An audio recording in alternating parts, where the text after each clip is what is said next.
All right. Are you ready? Woo!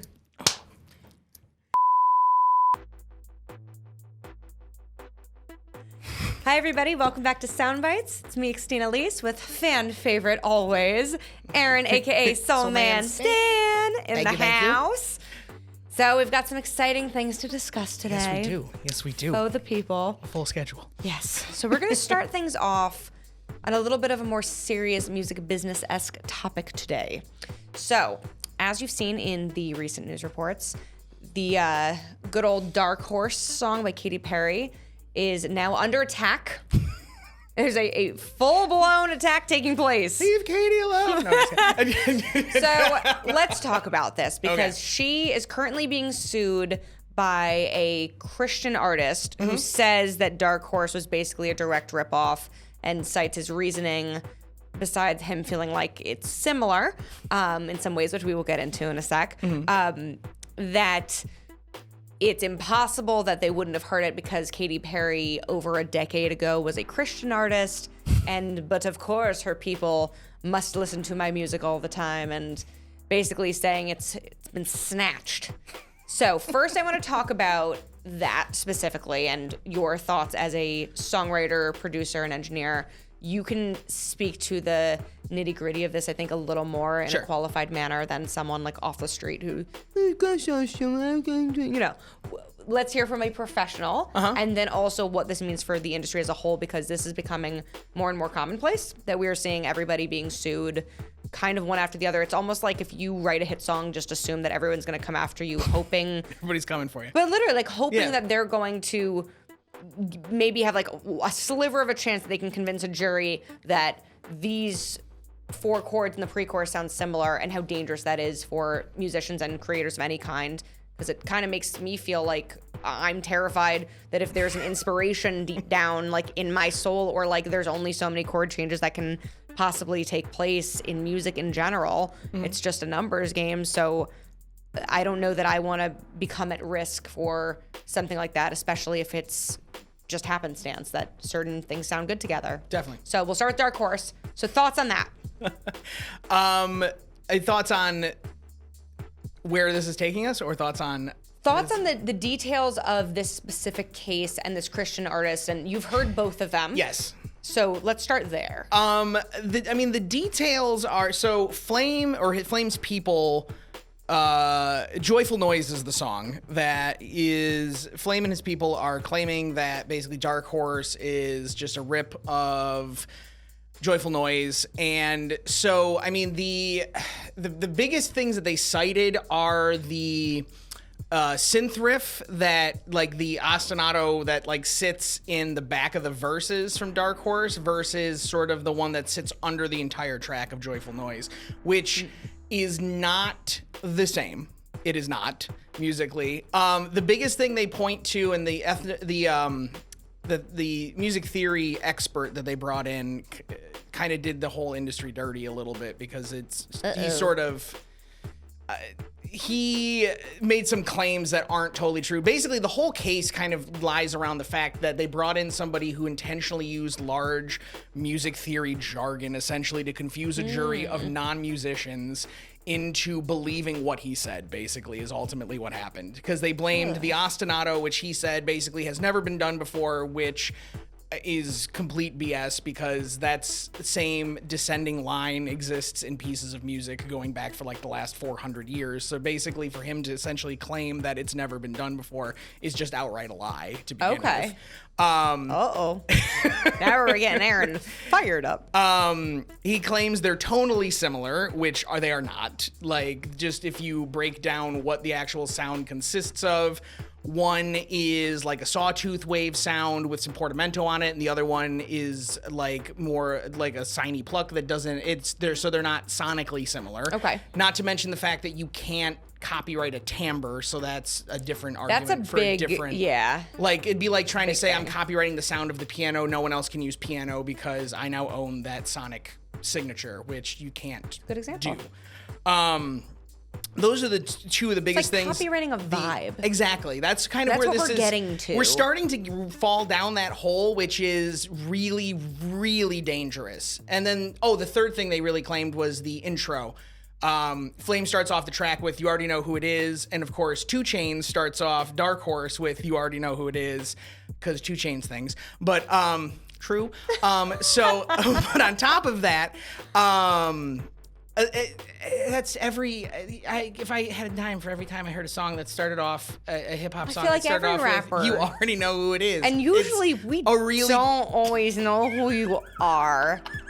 Not to be a hater, but 4 out of 5 times we don't know who it is. Like when we're in the recording studio, you deal with a lot of rapists, as we like to call them. You have 32 SoundCloud followers. No, they don't already know who it is. No. Unless you're playing it for your mom, and then she does know who it is. But she knows. She loves you, and she thinks you're a special snowflake. But yeah, so I mean, those are the main points that they went after, and it's a really slippery slope and a really dangerous start, because you have somebody who is supposed to be a musical academic who's making claims that are kind of patently false, frankly. And I to the point where there's another YouTuber, Adam Neely, who basically did an open statement to him a little bit, but basically called him out essentially that, and I think it's totally true, that there's no way if he were in front of his musical peers, if he went to a college sort of lecture and tried to make the same argument, he'd get ripped apart, because it's patently false, basically, the claims he made in court. And then you went in front of a jury and under oath, technically, and made these claims that you had never heard this sort of before. This is something that's truly unique to the song. So I hope whatever you got paid was really great. But yeah, it's just a very, very dangerous. It's a really dangerous precedent that this is setting. Also based on the blurred lines ruling and the rulings against and Sharon and everything. It's starting to get it's becoming we're standing on what could be a dark time, kind of a little bit. And it affects everyone. I feel like, besides, obviously, we're affected because we're music people and creators and things of that nature, but the general public, even just the fans of music, like we're all affected by this, because what's going to happen is creators are going to feel limited or afraid, and by nature, most musicians are not trust fund babies and setting out a ton of cash. These are people that are just innately need to make music and to feed their soul, and not to be weird and deep about it, but the people that make the songs that you love, you don't want them to feel like they can't do that anymore and restricted out of fear that somebody is going to wrongly come after them for everything that they've earned, and then some for damages. Absolutely. So then the music is just gonna get bad. So just so we're all clear, all of y'all fans out there, do you want a time where it's just nothing will be? It's hard to innovate. Right. I mean, it's the two things are, you either begin to go down that road or then it's almost you have these musical monarchies that these people own this style, these people own that style, and no one can actually create or make money at all anymore, and it not even a matter of will it get bad, it just will cease to be created to some extent. And it's hard to make money as a songwriter. I mean, you are literally making cents or fraction of cents. It's not a real way to make a living anymore. You have to be doing it at such a high level with so much money backing you in order to sell so many copies that those tiny cents materialize into something that can pay rent or actually, you can buy things with. So if somebody's starting out or just even on an average medium level, it's setting up a dangerous time for people, because you already don't have, the risk reward isn't going to be there anymore. You don't have earning potential basically already as is. You have to do other things to make a living as a songwriter. So on top of that, someone's going to come after you for this little piece of the pie that you possibly miraculously will be able to earn yourself. Right. So it's just a dangerous time. And I feel for music in the future, if we're looking at a moment where everyone's just going to sue everyone for everything just because they can. Right. Because there's no penalty. If you want to sue someone for something even just totally frivolous, in this country, you can still try. Sure. And that's, I think, what's happening. I think everyone's just knocking down the money bag door and seeing if anyone bites. Well, that's the whole thing. I mean, even just the specific, and I never thought the day would come where I'd go to bat for Katy Perry, but it's about a song that was released, I think, 4 to 5 years after his original release. I think his was 2009, if I'm remembering, and I think hers was 2013. Don't quote me on the original dates.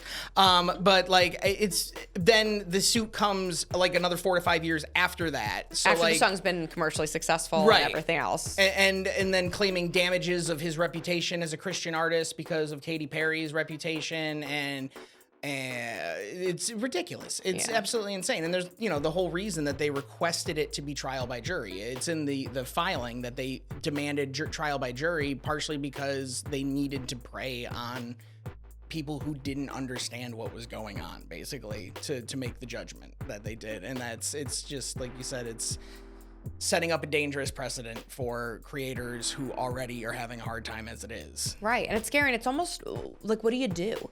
Because some artists that genuinely feel they've been influenced by a sound or a style or physical melodic portions of songs, like just do it themselves and just will add that original songwriter onto the song. Yeah. That's become commonplace now, where I don't think, even growing up, I don't think I ever saw that happening. Now we do, because I think of these types of situations, everyone almost, you have to be safe, just does it to avoid court time. And another artist I never thought I'd read, Lil Nas X, his song Panini, his new one, he listed Kurt Cobain as a songwriting credit. Yes.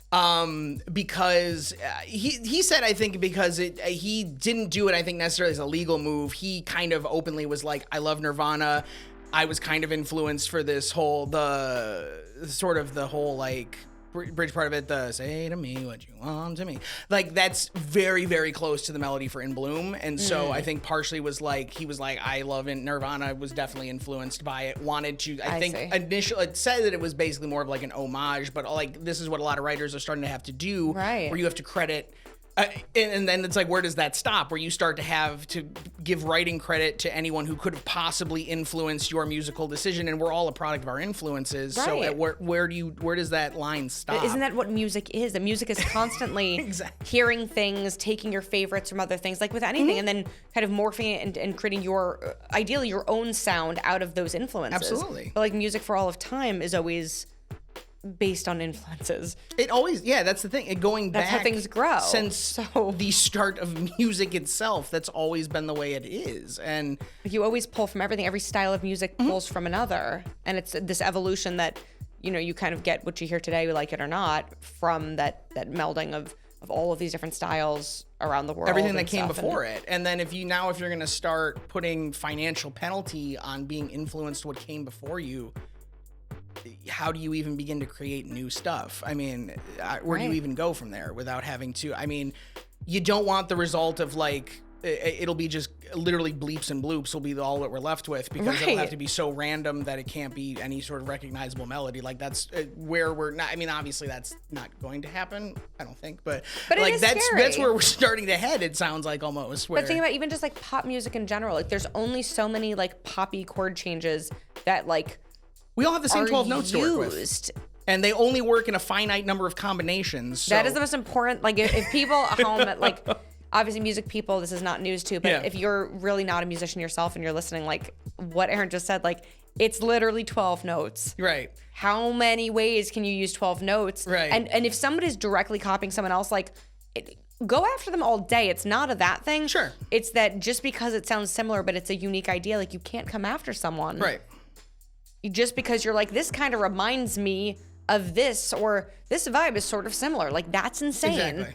And I feel like it's the responsibility of, I guess, ultimately the government and the court system to figure out, like, where is that line? And they need to define it. What is that line? Work with creators, work with people that really know what they're doing, and several of them, and make sure that you guys can clearly define what is infringing and what is not. Yeah. Because doing this, like, wishy-washy, let's just keep going down the rabbit hole with new people over and over again, like, it's not going well for the music community and for like art and culture. No, it's making a mess. So we vote against Flame, wherever you are. Part of the problem, not the solution, man. Not good. And everyone else is doing it. Tisk tisk. Bad news bears. It's bad news for all of us. As yeah. much as like you cash out now, but I mean, the impact that it could and may have is not. We don't want that. No one wants that. I want Flames to go up in flames. Oh snap. Oh, snap. So, all right. There you have it.